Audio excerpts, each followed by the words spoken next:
It is my delight to now introduce Erin Broberg, who I believe, Erin, are you joining us from Stanford today? From Sanford. International. Yeah. Thank you Yes. so much for joining us. It must be 8:30 in the morning for you. Yeah, it's almost 8 in the morning, so Okay. I've still Well, got my coffee. thank you so much for joining us.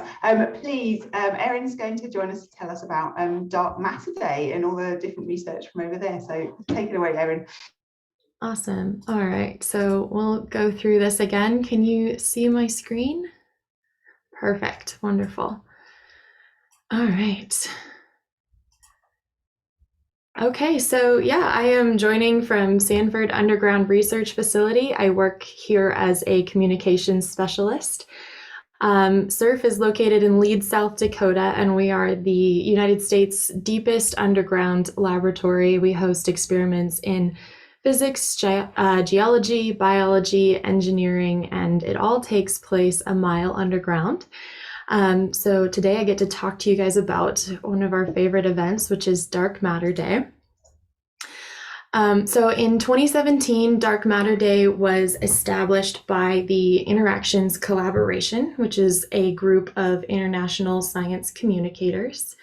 And they created Dark Matter Day to increase awareness, just public awareness about dark matter worldwide. And so each year on and around October 31st, different labs, universities, and organizations celebrate Dark Matter Day with public outreach events in their local areas with their own audiences. And here at SURF, we host the LUX-ZEPLIN Dark Matter Experiment.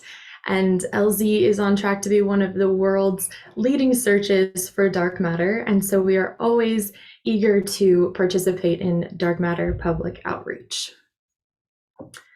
So in 2020, we partnered with several international groups to create a particularly spectacular outreach event, and we called it an International Journey to Dark Matter Detection. It was a 2-hour live streamed event, and it featured a panel of 3 dark matter scientists who unpacked the past, present, and future of the search for dark matter. And it also included underground virtual tours of both SURF and the LZ space, as well as Bowlby Underground Laboratory in the UK, where previous dark matter experiments had taken place. And then finally, we wrapped up with a Q&A from our audience. So it was honestly among our most successful events. We had 336 people join us live from 14 different countries, and they asked a lot of questions. Unfortunately, we couldn't get to all of them, but it was good to get so many questions. And the recordings, which have been posted online, have garnered quite a few more views to date. And we also had a lot of terrific feedback through our post-event survey. Some were congratulatory and thought it was amazing, and others provided some great ideas for us to get even better next time. So just a few general takeaways, things we learned from this event, which you can apply to your own, is, technology, as we all know, can make or break the event. That was especially true for our Dark Matter Day event. From the description, I bet you guys can tell. So our live stream included speakers calling in from homes and offices dispersed across the US and the UK. We needed to live stream from underground lab environments and also be mobile to follow our speakers around lab spaces. We had to broadcast the stream to multiple platforms at once. We used Zoom Webinar and Facebook Live. So it took, an immense amount of logistical meetings and dry runs to kind of prepare for the event. And props to all of the tech people who made it go very smoothly. So whether your event is in person or virtual, you'll want to get the technology down. And if you do need help, check with your organization's communications or IT team. We're usually very eager to support with expertise and equipment if needed. The other is just, partner with others whenever possible. This was a huge partnership for us.